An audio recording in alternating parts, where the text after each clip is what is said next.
I know it's a weird question, but who is Gavin Newsom actually? I know that's a really weird question, but who is he actually? I know. Dictator of California, and he's the son of privilege, and he is probably a psychopath, if not a complete sociopath. But how did he get there? The privilege he's gained and been handed to him is something that's not discussed often enough, because California is actually really controlled by 4 families and has been for decades. And those 4 families have overseen the destruction of the 8th largest economy in the world, driven into debt, driven into a point where there's one family who by many measures owns 83% of all water in California. That doesn't seem like a super good idea to have one family own 83% of all the water in California.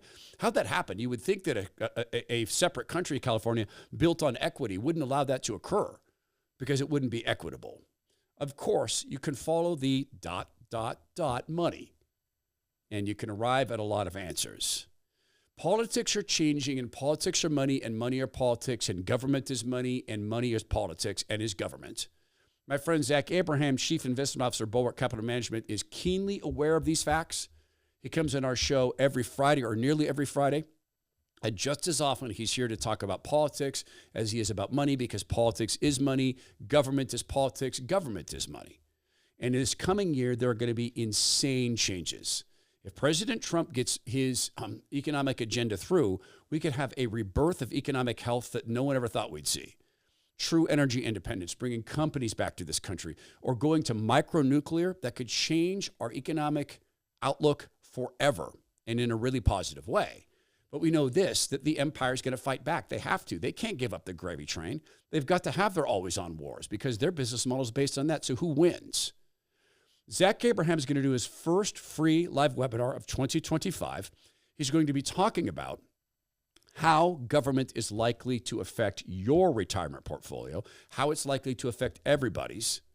He's going to talk about risk management in the age of this war between the empire striking back and the forces of economic populism. And he's going to talk about risk management, what that looks like, and how he thinks actively managing portfolios is the way he wants to go, because it can reduce risk and volatility. This is a free live webinar, but you have to register to attend. So remember this, you only get one retirement, so go get a second opinion. This is free. Sign up for Zach's 2025 preview webinar, Thursday, January 30th. Register now at knowyourriskradio.com. That's knowyourriskradio.com. Get a second opinion in a retirement portfolio today. Schedule your Know Your Risk Radio review. Don't put this off. Investment advisory services offered through Trek Financial LLC, an SEC-registered investment advisor. Investments involve risk and are not guaranteed. Past performance doesn't guarantee future results. Trek 25-103. So Zuckerberg, we talked about earlier in the show, has changed. Or maybe not. Gavin Newsom is never going to need to change, because Gavin Newsom is a son of absolute privilege. There are 4 families that control California, and they control it economically and politically, and you're going to recognize some of the names. With the help of businessman William Newsom II, Pat Brown became governor of California for 2 terms. During his governorship, he awarded the Squaw Valley concession contract to William Newsom III and his partner, John Pelosi. The deal was criticized for the state of California paying for everything and getting nothing. William Newsom III grew up with the governor's son, Jerry, who was training to be a Jesuit priest. John Pelosi's son, Paul, married Nancy D'Alessandro, daughter of Thomas D'Alessandro Jr., who was known for smuggling heroin into the U.S. with Ricky Luciano and the Baltimore Mafia. John Pelosi's son, Ron, married William Newsom's daughter, Barbara.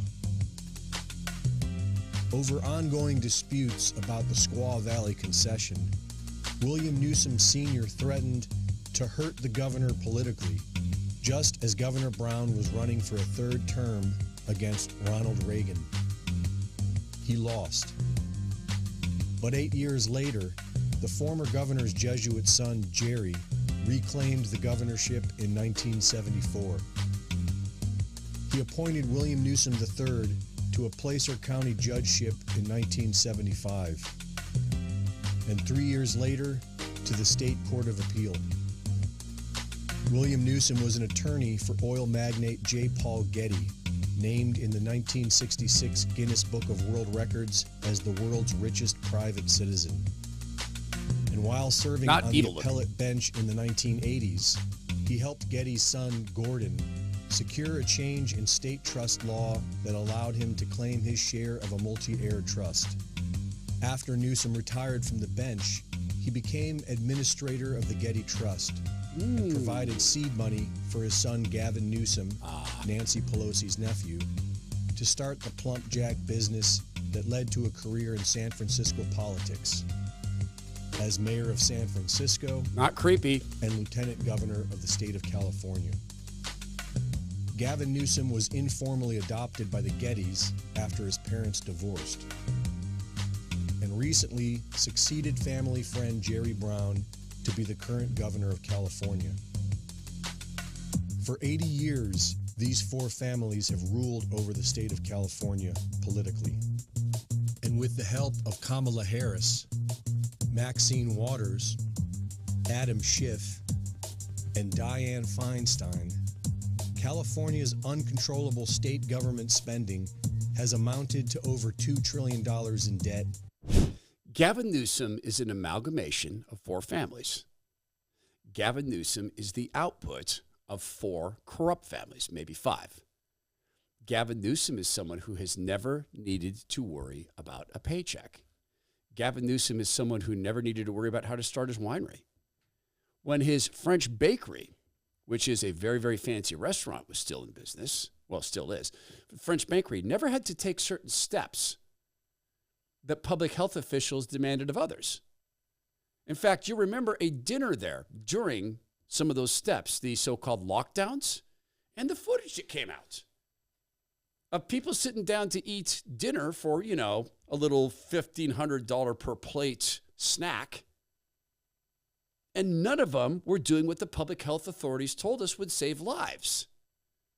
But they were doing it in public-ish.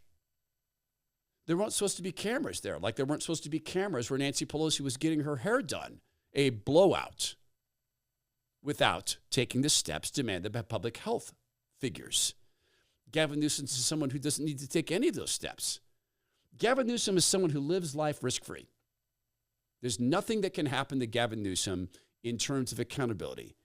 He is the chosen son of the chosen families, and he is perfect in their eyes, and in him he is well pleased. Gavin Newsom has the treasures of the world stored up right there where moths and thieves can get at them.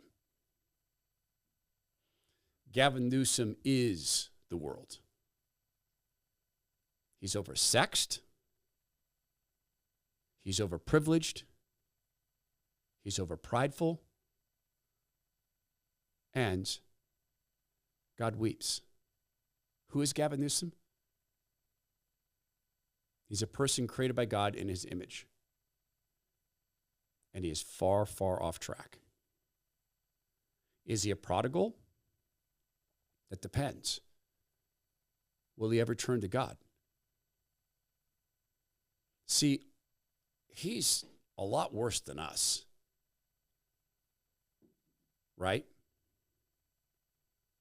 Because we truly abide. Right? It's our job to be wide-eyed and real about what he is. He's monstrous. He's sociopathic. He's ruinous. And by degree, so are we. By degree.